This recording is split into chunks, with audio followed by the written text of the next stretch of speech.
తిరిగి BCN news కి స్వాగతం. విశాఖపట్నంలో ఫిబ్రవరి 14 నుండి 25 వరకు జరగనున్న ఐఎఫ్ఆర్ మిలాన్ అయాన్స్ అంతర్జాతీయ నావికాదళ వేడుకల భద్రతా ఏర్పాట్లపై police commissioner doctor Shankhabrata Bagchi navy అధికారులతో కలిసి సమీక్షించారు. ఈ వేడుకల సందర్భంగా పటిష్టమైన బందోబస్తు, నో డ్రోన్ జోన్లు, పార్కింగ్, విదేశీ ప్రతినిధుల ప్రయాణ మార్గాలపై ప్రత్యేక కార్యాచరణ ప్రణాళికను రూపొందించారు.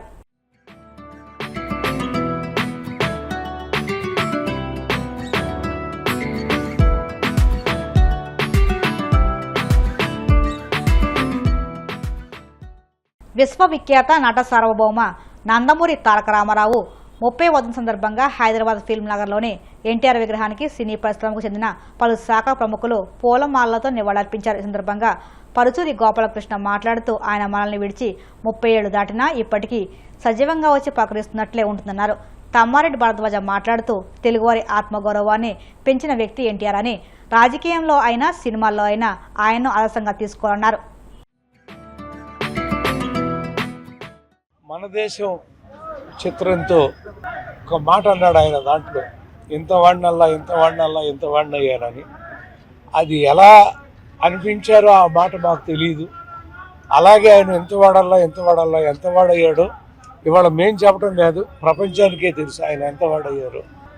అటువంటి మహానుభావుడి యొక్క విగ్రహం దగ్గరికి వచ్చి పుష్పమాల వేసి నమస్కారం పెడుతుంటే మా అందరికీ ఆయన సజీవంగా మమ్మల్ని పలకరిస్తున్నట్టే ఉంటుందండి. ఇప్పుడు నా జీవితంలో నేను అన్నగారు లేరు అని ఎప్పుడు అనుకోనండి. నా పడగదిలో గుమ్మంలో పైకి వెళ్తాంటే మెట్ల దగ్గర ఆయన ఫోటో ఉంటానే ఉంటుంది. నమస్కారాలు పెట్టుకుంటానే దేవుడి పటానికి నమస్కారం పెట్టుకుని వెళ్ళినట్టుగా వెళుతూ ఉంటారండి. ఈ రోజున పరుచూరి బ్రదర్స్ అనేవాళ్ళు 400 సినిమాలు రాసి ఇంత పేరు ప్రపంచానికి తెలిసేలా జరగటానికి కారణం అన్నగారేనండి. కళామ తల్లి ముద్దుబిడ్డ, తెలుగు జాతి ఆరాధ్య దైవం, రాజకీయ దురంధరుడు, సంఘ సంస్కర్త ఆయన మన అన్న నందమూరి తారక రామారావు గారి వర్ధంతి 30వ వర్ధంతి జరుపుకుంటున్నాం. భౌతికంగా ఆయన మన మధ్యన లేకున్నా ఆయన ఆత్మ మనతోనే ఉంటుంది. ఆయన చూపిన బాటలో, ఆయన గొప్ప సంస్కర్త, ఆయన చూపిన బాటలో మేమందరం నడుచుకుంటాం. దాదాపు 400 సినిమాలు చేశారు ఆయన. ఎన్నో వైవిధ్యమైన పాత్రలు, నాయకుడిగా, ప్రతి నాయకుడిగా, రాముడిగా, కృష్ణుడిగా, అదే మళ్ళీ వయసు మళ్ళిన పాత్రలు అంటే భీష్ముడు, మళ్ళీ ఒక కురూపిగా ఎన్నో వైవిధ్యమైన పాత్రలు వేశారు ఆయన. ఏ నటుడు సాహసించని పాత్రలు వేశాడు ఆయన. జనాన్ని మెప్పించాడు ఆయన. దర్శకుడిగా, నటుడిగా చేయని ఎక్స్పెరిమెంట్ లేదు, తీయని సినిమా లేదు, తీయని కథ లేదు. తర్వాత ఆయన పెద్ద సామాజిక కార్యకర్త, అలాగే ముఖ్యమంత్రిగా, రాజకీయ నాయకుడిగా ఆయన చేసినన్ని అభ్యుదయ కార్యక్రమాలు ఈ భారతదేశంలోనే అన్ని మొదటి కార్యక్రమాలు చేశారు ఆయన. ఇలాంటి మహా వ్యక్తి మన తెలుగువాడికి ఒక గుర్తింపు తెచ్చిన వ్యక్తి, తెలుగువారి ఆత్మగౌరవాన్ని కాపాడిన వ్యక్తి ఎన్టీ రామారావు గారు. సో అలాంటి ఎన్టీ రామారావు గారిని మనం ఇట్లా ప్రతి దానికి జయంతికి, వర్ధంతికి గుర్తు చేసుకోవటం కాకుండా ఆయన్ని ఆదర్శంగా చూసుకోవాలి. ప్రతి సినిమా ఇండస్ట్రీలో ఉన్న ప్రతి వ్యక్తి ఆయన ఆదర్శంగా తీసుకునే ధైర్యం ఉందా అసలు ఎంతమందికి ఉంది? ఫస్ట్ తెలంగాణ ముఖ్యమంత్రి రేవంత్ రెడ్డి మీడియా సంస్థలపై తీవ్ర స్వరంతో విరుచుకుపడ్డారు. తమ మంత్రుల ప్రతిష్టకు భంగం కలిగించేలా వార్తలు రాయవద్దని, మీడియా సంస్థల మధ్య ఏమైనా గొడవలుంటే తలుపులు మూసుకుని కొట్టుకోండని ఘాటుగా వ్యాఖ్యానించారు. సింగరేణి బొగ్గు గనుల కేటాయింపులో కుంభకోణం జరిగిందంటూ మీడియాలో వచ్చిన కథనాలను ఆయన తీవ్రంగా ఖండించారు. ఖమ్మం జిల్లాలో పర్యటించిన ఆయన పలు అభివృద్ధి పనులకు శంకుస్థాపన చేసిన అనంతరం ఎదులాపురంలో ఏర్పాటు చేసిన బహిరంగ సభలో ప్రసంగించారు. 2 సంవత్సరాలు పూర్తి చేసుకున్నాం. ఈ మధ్యనే 5 సంవత్సరాల కోసం ఎన్నికైన ప్రభుత్వాన్ని మొదటి సంవత్సరం పూర్తిగాక ముందు నుంచే ఒక పక్కన శుక్రాచార్యుడు, ఇంకొక పక్కన మారీచుడు, సుబాహుడు బయలుదేరినరు. మీరు దిగాల్సిందే అని. ఆనాడు పురాణాలలో దేవతలు యజ్ఞాలు, యాగాలు చేస్తుంటే వాటిని భగ్నం చెయ్యాలి, సామాన్య ప్రజలకు మేలు కోసం ఆనాడు దేవతలు యాగాలు చేస్తుంటే పేదలకు మేలు జరగొద్దు అని ఆ యాగాలను భగ్నం చేసే పని మీద రాక్షసుల కులగురువు, బ్రహ్మ రాక్షసుల కులగురువు బకాసురుడు లాంటి వాళ్ళను, మారీచుడు లాంటి వాళ్ళను, రావణాసురుడు లాంటి వాళ్ళకు కులగురువు ఎవడంటే శుక్రాచార్యుడు.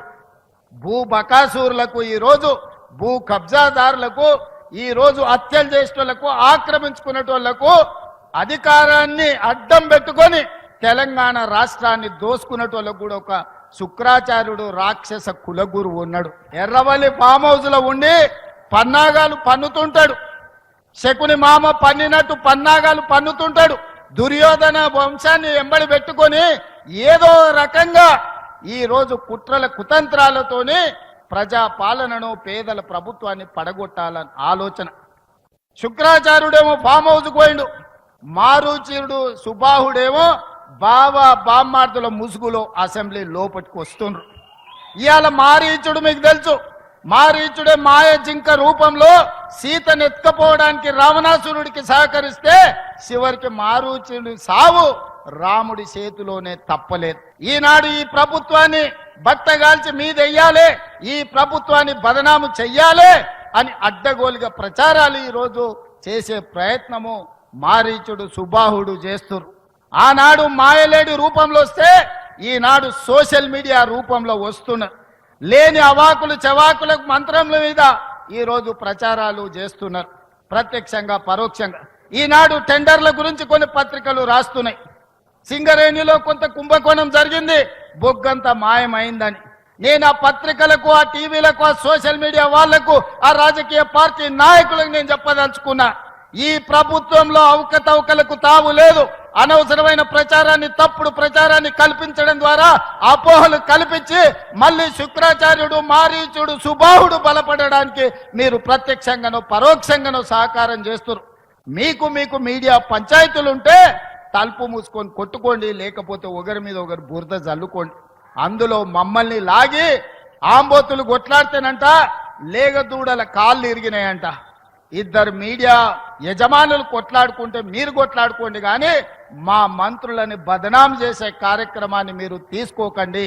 దయచేసి ప్రత్యక్షంగానో పరోక్షంగానో మీరు రాస్తున్న రాతలు, చూపిస్తున్న చూపులు మారీచుడి సుబావులకు, శుక్రాచార్యునికి సహకారం అందించినట్టుగా ఉంటది. ఒక్కసారి ఆలోచన చేసి వాస్తవాలను తెలుసుకొని రాసే ముందు మమ్మల్ని వివరణ అడగండి. తెలంగాణ రాష్ట్ర ముఖ్యమంత్రిగా రోజుకి 24 గంటలు, సంవత్సరానికి 365 రోజులు ప్రజా జీవితంలో ఉన్న, ప్రజలకు అందుబాటులో ఉన్న మీడియాకు కావలసిన వివరణ ఇవ్వడానికి తెలంగాణ రాష్ట్ర ముఖ్యమంత్రిగా నేను సిద్ధంగా ఉన్నా. ఏదైనా వార్త ఏ టీవీలో వచ్చినా, ఏ పేపర్లు వచ్చినా, ఏ సోషల్ మీడియాలో వచ్చినా నా ఎమ్మెల్యేల మీద, నా ఎమ్మెల్సీల మీద, ఎంపీల మీద, మంత్రుల మీద ఎవరి మీద ఆరోపణ వచ్చినా వాళ్ళందరికీ నాయకుడిగా, కుటుంబ పెద్దగా అది నా గౌరవానికి భంగం కలిగిస్తుంది, నా నాయకత్వం పట్ల అపోహలను కలిగిస్తుంది. ఇలాంటి విషయాలలో ఎలాంటి కాంప్రమైజ్ లేదు. మా మంత్రుల మీద ఏదొచ్చినా రాసే ముందు నన్ను వివరణ అడగండి. ఈ ప్రభుత్వాన్ని అందరినీ సమన్వయం చేసుకొని, అందరి సహకారం తీసుకొని, అనుభవజ్ఞులైన తుమ్మల లాంటి వాళ్ళ అనుభవాన్ని తీసుకొని ఈరోజు ఈ ప్రభుత్వాన్ని నడుపుతున్నాం. 24 గంటలు పని చెయ్యాలి అంటే, సమ్మక్క సారలమ్మ గుడిని 100 రోజుల్లో పూర్తి చెయ్యాలి అని అంటే ఆ బాధ్యతను మీ అభిమాన నాయకుడు పొంగులేటి శ్రీనివాసరెడ్డి గారికి బాధ్యత ఇచ్చి 100 రోజుల్లో అమ్మవారి మందిరాన్ని నిర్మించాలి అని 24 గంటలు వారిని అక్కడనే పెట్టిన. ఢిల్లీలో ఏ అవసరం ఉన్నా, ఏ ఆర్థిక మంత్రితో మన రాష్ట్రానికి రావాల్సిన నిధులు కావాలన్నా, ఇతర శాఖల అనుమతులు కావాలన్నా బట్టి విక్రమార్క గారిని కాలుకు బలపం కట్టి ఢిల్లీలో గల్లి గల్లి తిప్పి ప్రతి మంత్రి దగ్గరికి పంపించి రాష్ట్రానికి రావాల్సిన అనుమతులు, నిధులను రాబట్టుకునే ప్రయత్నం చేస్తున్నారు. వార్తలు ముగించే ముందు ముఖ్యాంశాలు మరొక్కసారి. ప్రపంచ ఆర్థిక వేదిక సదస్సు కోసం స్విట్జర్లాండ్ వెళ్లిన ముఖ్యమంత్రి చంద్రబాబు. జూడిత్లో సీఎంకు ఘనస్వాగతం పలికిన ప్రవాస తెలుగువారు.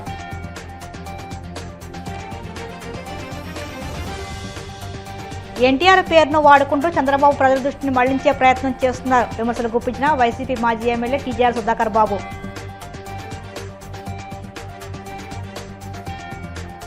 ప్రజా సమస్యల పరిష్కార వేదికలో అందిన అర్జీలను త్వరితగతిన పరిష్కరించండి. అధికారులకు పశ్చిమ గోదావరి జిల్లా కలెక్టర్ నాగరాణి ఆదేశాలు. మీడియా సంస్థల మధ్య గొడవలుంటే తలుపులు మూసుకుని కొట్టుకోవాలన్న తెలంగాణ సీఎం రేవంత్ రెడ్డి. మంత్రులపై కథనాలు రాసే ముందు తన వివరణ తీసుకోవాలని సూచన. ఈ వార్తలు ఇంతలో సమాప్తం. మరిన్ని వార్తల కోసం DCN digital YouTube channel, Facebook పేజీని ఫాలో అవ్వండి. అప్డేట్ వార్తల కోసం ప్లీజ్ సబ్స్క్రైబ్.